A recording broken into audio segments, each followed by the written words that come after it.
troll gonna do to a giant? Y'all really act like your haters are bigger than you. If they were bigger than you, they wouldn't have to hate on you.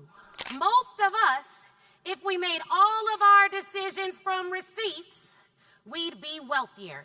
But most of us never take the time to look at our receipts. We don't look and see, oh my God, I have 10 years of experience. I have so much going on in me. I'm black. I got the blood of millionaires running through me. I was reading about William Leinstorff earlier today. I think I said his last name right. Ask Freddie if I didn't. But he was the first black millionaire. Y'all, in the 1800s, this man owned downtown San Francisco. The only reason it's not in his lineage now is because he died intestate. That means without a will. So a white man, because you know how they be doing, found his mama, went to her, said, hey, I'm gonna write you a check for $75,000. At the time, it was worth like 1-point-something million. She signed it in grief. Let me tell you something you gotta do to be a successful entrepreneur, particularly when you are black. You don't make decisions from emotions. You make decisions from receipts. You don't make a decision based on your fear, your grief, or your past. You make decisions from the future that you decide to write. But when I realized, man, that brother was black, same blood that I got, I bet he would hate it if I ever got a chance to meet with him. And I was like, yeah, I mean, I could have owned property and real estate and gotten rich and wealthy and built a business and got excellent coaching like we've done, but I was too scared. He'd be like, scared of what? Lynching? I'd be like, no. Scared of what? Being killed? No. Scared of what? Your whole town being burned down by some racist white folks? Oh, no. Scared of what? Well, posting on social media. Making a financial investment. Oh, I'm sorry, I'm not scared to lose my life. I'm scared to lose my money. Come on, y'all. We know better than that. William Leinstorff, is that a receipt or is that rhetoric? That's a receipt. That man lived that life. Everything I just said is written down in history. And he and I are of the same race. But we not always run in the same race as one another. I'm gonna talk to my licensed professionals for a minute. Who got a license? Raise your hand. Boy, boy, boy. Who went to a school where they were like, or it was predominantly white? Raise your hand. Yo, let me tell you, can't nothing break down your confidence like being the only black person in a room full of white folks that you know more than. But they act like you don't know more than them. But instead of you telling them where to take their ignorance, you accept their low view of you for yourself. I'm going to give you an opportunity today to get rid of rhetoric that's keeping you broke. Now let me explain. Because some of y'all in here make millions. But to a billionaire, millions is broke.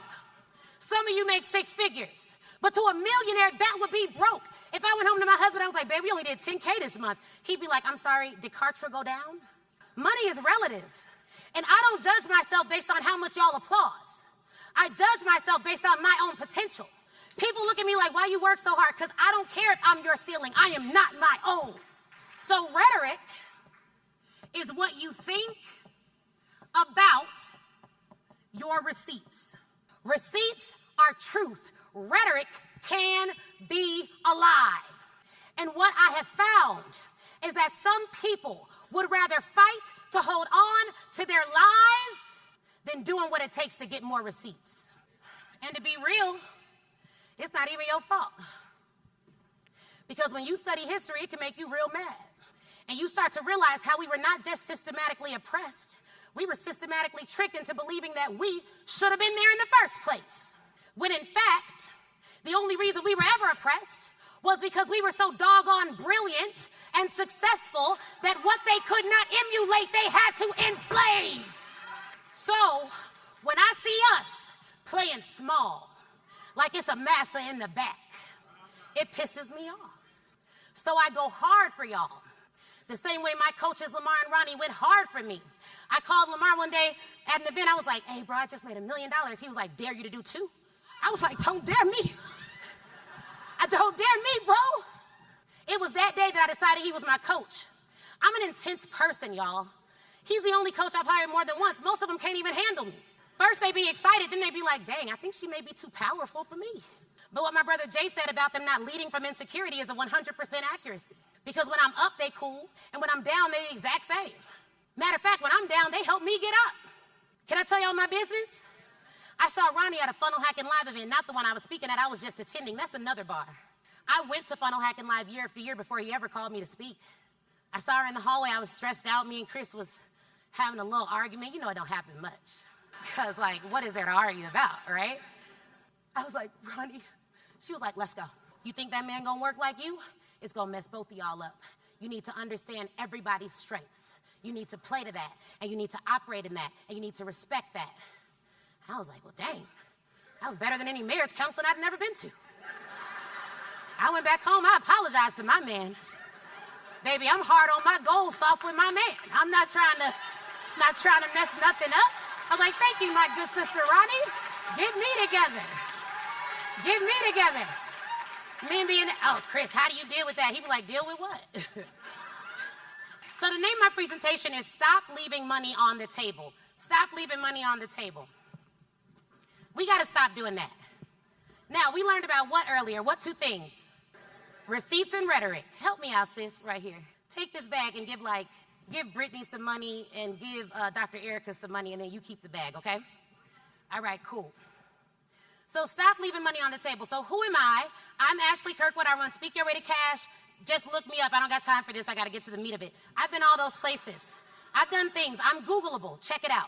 That was our first apartment on 38th in California. 10 blocks from the prison, y'all. And in fact, when I would get on the bus, they would also get on the same bus to go home. And y'all know I'm a talker.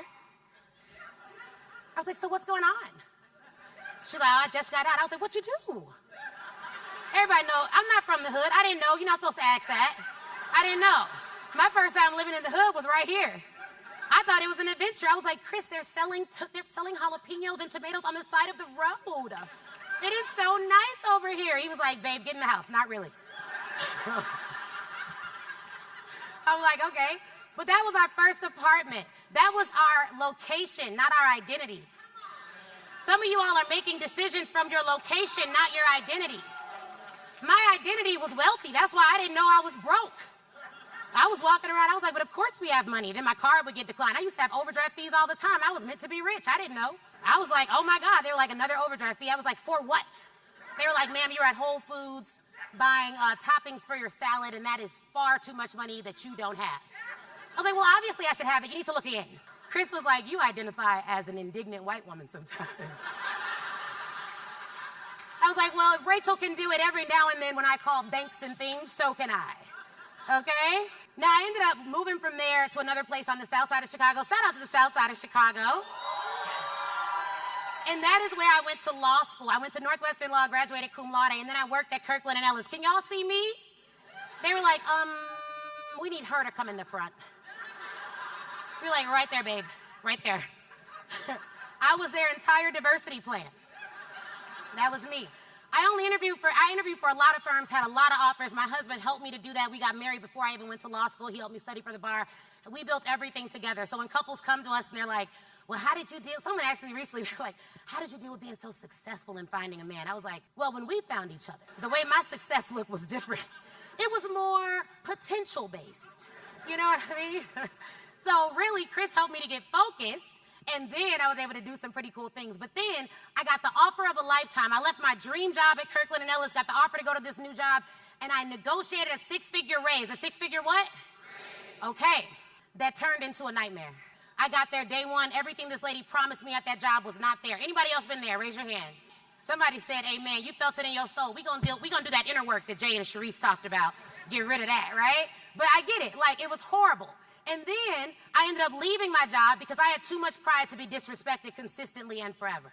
And some of y'all have a job, but you look at it as your job or your life sentence instead of looking at it as your investor to get away, which is fine. Now, had I stayed in my first firm because I loved it there and they treated me well and everything was fine, I would have never become an entrepreneur. So I believe it was divine for me to go there. I want to find that horrible boss and like send her some flowers and just say, thank you so much, Rachel. You changed my life for the better. And I bet that when she gets them, she'd be like, I sure did, taught her everything she knows. I'd be like, there we go. That's the Rachel I know. So this is the post when I left my job. Look at all the comments, look at all the likes, look at the celebration. But none of them paid me any money.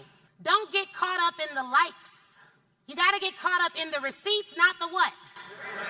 This was our first event at Speak Your Way to Cash. It was 10 people in a conference room. Many of you all are canceling your events because you think it'll be too small. You don't realize that it needs to be small. You always want to get good in the dark. You want to be committed in the dark.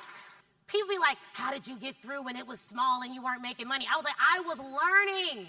And I was excited because without mastery, if you make any money, it's actually called a blessing. It's called a lesson. So I was excited about that. Now, how did we grow the business? Say, how'd you do it?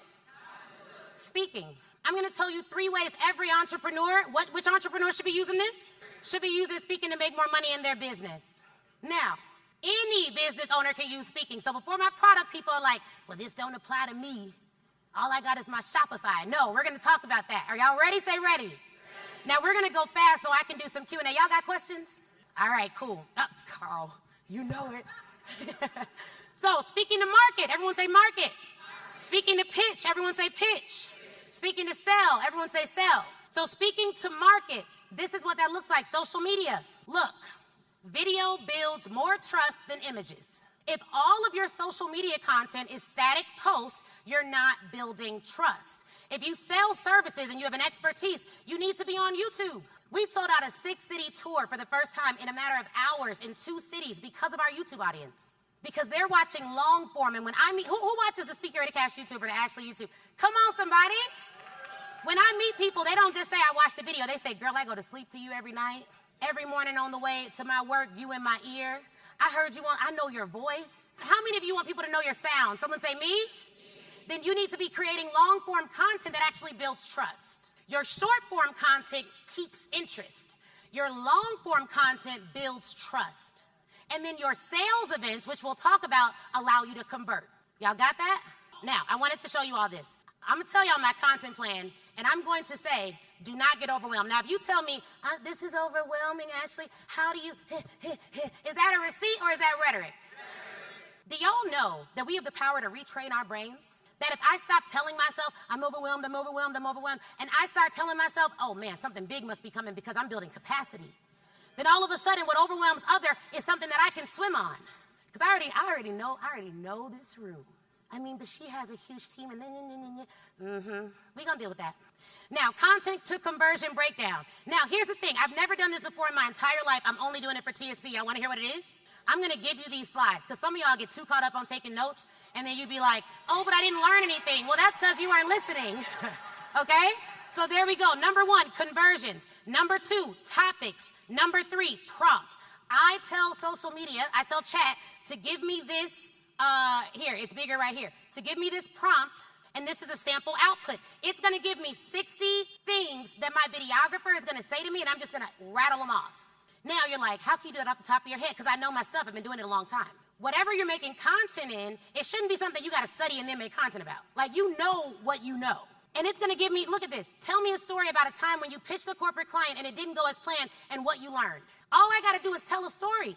It's the editor's job to be like, I'm gonna cut this up and make this fit and blah, blah, blah. And then some of you are already like, well, Ashley, I don't know if I can do that because rhetoric. However, if you can't do it short, make it into long form and put it where? There we go. So I'm gonna give you this. Your content should get you leads. Get you what? Look, let me tell you something. My most profitable content has the least likes. Be secure enough to put it out even if no one likes it. Because they can like it without liking it. Here's the other thing about content. I care more about the people I'm supposed to serve than the people that are going to critique me. I had to get over the insecurity. Oh my God, and it's this and this. Okay, rhetoric, not receipts. Do you want to see an example of this? Okay, now your content should get you what? I'm gonna show you an example of this. Are you ready? Do you have your phone out? Okay, you're gonna go to @theAshleyNicoleShow. That's my Instagram account. You gotta do it fast because I don't got a lot of time. When you go to @theAshleyNicoleShow, you're just gonna DM me, TSP. You're gonna DM me what? Here's what you're gonna get. A message that's gonna ask you, do you want the slides and all that stuff? You're gonna say yes. And then you're gonna get a voice note. Now, I can't show you how to do all this now, but there is a way to do it. If you know there's a way to do it, then you know how to do the how, right? Now, you all are gonna get a voice note from me, but I'm on stage. So did I send it live? Okay, that's a secret for y'all. Don't tell nobody outside this room, right? Automation can still feel personal. It can still feel what? All right, so that's gonna show you an example of how you use your content to get leads. What are you DMing? Okay, my Instagram handle is on there. All platforms, I'm gonna tell y'all what my content plan is now. Not to overwhelm you, just to show you what's possible. And there are people with content plans way bigger than this. Way what? Okay. 1, all platforms, 3 posts a day. But our main platform that we optimize for is Instagram, which means my LinkedIn content may not be LinkedIn enough. My TikTok content may not be TikTok enough, but I'm still showing up. I'm still what? Now, I have a school group, 1 post a day. That's our goal in our school group, our free school community. Shout out to Lamar for convincing me to get over there. I like it. YouTube, 12 shorts per day. Why? Because I looked at my data, also called a what? Receipt. And it told me most of my subscribers came from my shorts. So I went and told, we have a full-time content poster. She's overseas. All she does, her full-time job is to post content. So when I say, hey, I want to amp it up and do 1 additional post on this, I don't got to do that. Her full-time job is just to post, is to do what? That is a job, y'all. That's a job. Just to post. So then I focus on creating, not posting. So it's so hard to post all those times. Well, then don't do it. Get you someone that can. Well, I can't afford it. Figure out how to afford the life that you want, or don't complain about the life that you have. Business owners solve problems for breakfast. We eat difficult for lunch. We overcome impossible for dinner. Getting a VA for $1,000 a month ain't taking no real business owner out. 2 long-form videos a week. 1 is a reality style show. I got that from Tommy Traffic because I stay in the room. I stay where? He told me at a game plan out in the hallway, man, you would crush it with a reality show. I was like, great. So we created one. We're 29 episodes in. I showed him yesterday. He was like, you legit just do everything that you're told. As I was like, if it's going to make me better, I ain't making complaints. I'm making a way. 12 shorts a day. 1 is reality. 1 is straight expertise, the Speak Your Way to Cash show. On that show, who knows when it drops? Monday at noon. Monday at noon. Our reality drops Wednesday at noon. And so what happens is on the first one on the Monday, I'm teaching. That's teaching content. The reality show is behind the scenes of everything else. So I take my videographer everywhere. That way I don't have to create content. I am content. I live my life. They edit it. They put it out. You'd be shocked what people like. I was just reading Chriselle a bedtime story. They were like, this is what I needed to see. You are a real mom. I'm like, y'all think I don't put my kid to bed? They're like, now I know I can trust you.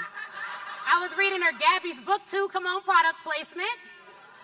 And literally, people love that stuff. They want to make sure you're real because y'all want to know why they want to make sure you're real? They've been messed over by so many frauds that they may need to know more about you to trust you. Now, 3 mid-form videos per week. What is mid-form? And I saw this from Brandy Harvey on Inside the Vault. They're always posting those 5-minute clips that link to the full video. So they take the videos I've already put out, and we release 3 mid-form videos. So if we got 5 days of content on YouTube, are we posting every day on YouTube? Yeah, all 5 days is something new for them to look at. Then emails, 5 to 7 a week. It depends. That's kind of where we're at with emails. Now, why do we do this? Somebody say, why all of that? Because our organic content gives us data for paid marketing efforts. We've spent over $850,000 on ads, and I run the ads myself. But because I'm running the ads myself, I paid a legitimate, experienced, incredible full-time consultant who ain't cheap, because the best never are, to advise me on how to get great at running my own ads. And let me tell you this. If he teaches me this and it takes him 2 years, how long can I get value from that information? Oh, so I paid this man for 2 years for something I can get advantage of for a lifetime? Let me ask you this. All the stuff I've learned from Lamar and Ronnie, it's been about 3 years. Andy, how long can I have access to that information? Andy said in perpetuity, because then I could make my business better, and then we put stuff in our books and all of that. Now, not their IP, because I know how y'all are, right? But if what they teach me helps me to be better at what I'm called to do, then the benefits of my legacy, my intellectual property, lives on for what? Forever. Y'all are paying today for experiences that you can get forever. And I invest a lot. So what it means to me is everything. And I want to say publicly, thank you so much to Lamar and Ronnie for not just being great business examples, but for being great marital examples, for being great friends, for being great people, for being incredible leaders. Thank you for allowing me to shine when other people would have asked me to hide, and letting me be my full self. And literally, y'all, I cannot express how much my husband and I are grateful to them for showing us that what we thought was a ceiling is literally our floor.